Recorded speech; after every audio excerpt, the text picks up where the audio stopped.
With the recent release of Black Myth Wukong, there's been a lot of discussion about how China is depicting video games and sort of what games, as foreigners here, what games that we maybe encountered that depicted China and how well they succeeded.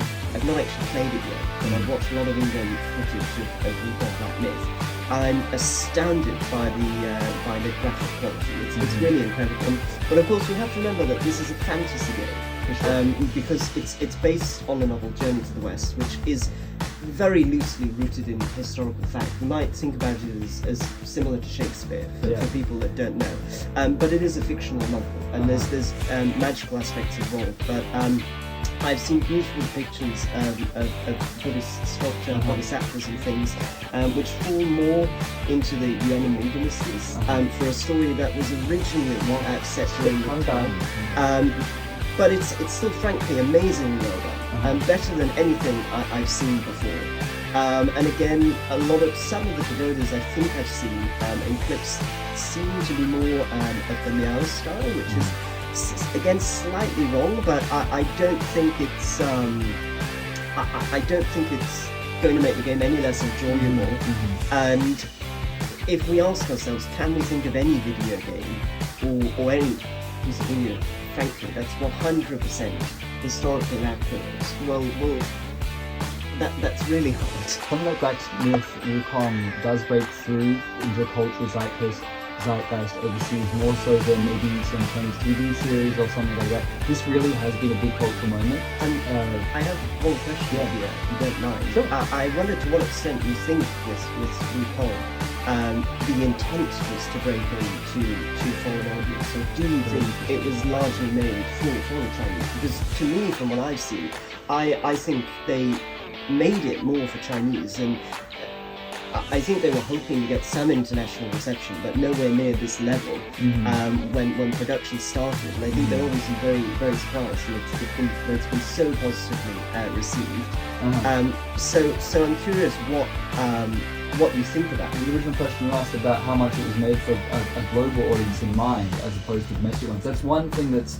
hampered the global development of the Chinese thing, is this perception of impenetrability that these Chinese games are too difficult to play, which is why these games didn't get released, these fantasy epics. And now you find they are released in English, the big series, Sword and Fairy and that sort of thing. I think audiences actually appreciate doing a little bit of work, and the producers of the game intentionally did not hold your hand, in the sense that they wanted to make something that was of the international quality and standard, but trusted the game was good enough that foreign players would have the interest to see something different. I think certainly in younger generations there is a bit of a conscious awareness of this, and that is why perhaps doing things without dubbing in video games and trying to get something of what is felt as a more authentic experience is becoming more common. So that I would the say Chinese language option for the game is there in Wukong, and a lot of people are playing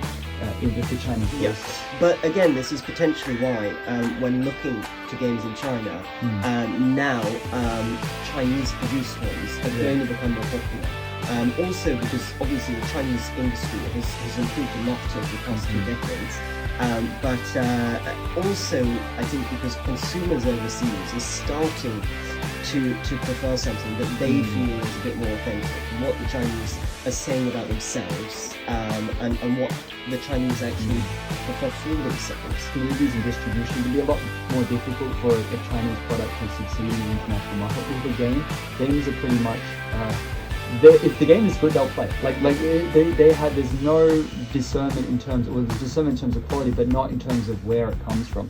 And just by way of maybe wrapping up here today, I would like to recommend a few other games that are made by Chinese domestically made games that touch on different eras and really, I think, depict China in a very good way. The one is Breakout 13, which is a sort of interactive movie, which is a modern story, and it's about internet addiction. So we can have a modern story about a socially important topic. Another one is Paper Bride, which is a folk horror series. Although this game is translated into English, culturally it is not. It is, if you want to do something that maybe isn't necessarily, it is very approachable in its design, but will force you to learn, actually learn how a lot of these uniquely Chinese inventions and ideas, and it never feels like it's lecturing to you. Those are some things I think at this channel, and there's certainly a lot to chew on this topic.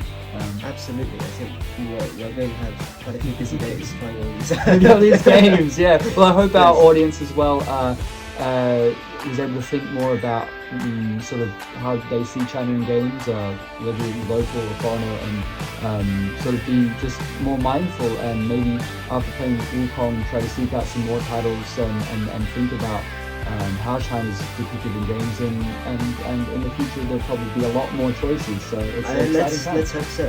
Happy playing, happy gaming everyone. Thank you. Bye. Bye.